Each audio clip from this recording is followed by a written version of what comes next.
Asalaamu calaykum waraxmatullaahi wabarakaatuhu. Madaxweynaha Jamhuuriyadda Soomaaliya Xasan Sheekh Maxamuud iyo Ra'iisul Wasaaraha Xukuumadda Soomaaliya Xamse Cabdi Barre ayaa kulan dhinacyo badan taabanaya waxay xalay ku yeesheen xarunta madaxtooyada ee Villa Soomaaliya.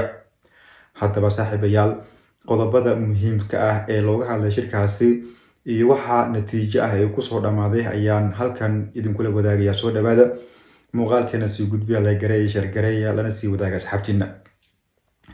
Waxaa maalmahan socday hadalhayn ku aadan in isku shaandhayn lagu sameyn doono golaha wasiirada ee xukuumadda federaalka ee Soomaaliya iyo saraakiisha ugu sareysa hay-adaha amniga ee dowladda federaalka ee Soomaaliya. Haddaba madaxweynaha Jamhuuriyadda Soomaaliya Xasan Sheekh Maxamuud iyo Ra'iisul Wasaaraha dalka Xamse Cabdi Barre ayaa xalay kulan degdeg ah oo aan loo kala kicin qaatayna saacado badan waxa ay ka yeesheen arrimahaasi.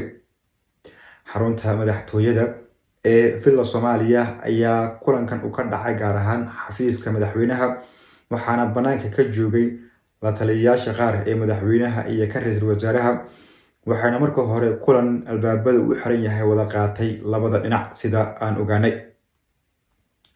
Haddaba daawadayaal, wada hadal dheer kadib waxaa kulanka saqdi dhexe kusoo biiray xubno ka socday la taliyayaasha madaxweynaha iyo ra'iisul wasaaraha xukuumadda Soomaaliya, waxayna qayb ka noqdeen dhinacyada ka arrinsanayay isbeddelka golaha wasiirada iyo saraakiisha.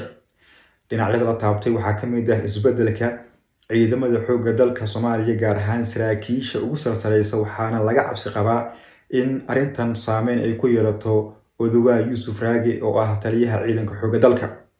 Qodobada kale ee la taabtay waxaa ka mid ah isbeddelka wasaaradda gaashaandhigga, gaar ahaan wasiirka gaashaandhigga, wasiirka amniga, wasiirka arrimaha dibadda iyo xubno kale.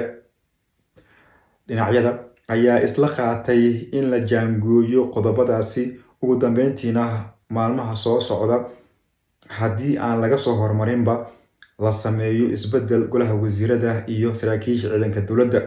Sidoo kale waxaa qodobada lagu soo daray oo la isla gartay in isbeddel lagu sameeyo taliska booliiska, taliska nabad sugidda, gaar ahaan nabad sugidda meesha ugu sareysa oo ah agaasimaha hay-addaasi, waxaana qorshahu u yahay in lagu bedelo Mahad Salaad oo horey xilkaasi looga xayuubiyey. Kulankan oo xalay aad madaxtooyada looga dareemaya saameyntiisa iyo wada hadalka labada dhinac ayaa kusoo gabagaboobay natiijo ah in labada dhinac ee kale ah madaxweynaha iyo ra'iisul wasaaraha ay isla garteen in xilkaasi isbeddel lagu sameeyo si dowladda fashil aan loogu horseedin, maadaama ay yiraahdeen hadda ay dhex jabaaxayso xaalado kala duwan oo adag una baahan in laga xeeladeysto. Dhinaca mucaaradka ayay sheegeen in ay indhaha ku hayaan arrimaha dagaalka, arrimaha siyaasadda, arrimaha doorashooyinka, dastuurka, isla markaana ay ceeb kala kulmi karaan haddii arrintan aan dhinac loo tiirin oo aan isbeddel lagu sameynin. Haddii uu kusoo gaaray muuqaalkeena, sii gudbi, la garee, share garee, la sii wadaaga asxaabtaada. Haddii aadan ka mid ahayn inta nagu xiran, hadda kusoo biir boggeena oo hel xogaha iyo macluumaadka halkan aan ku gudbino.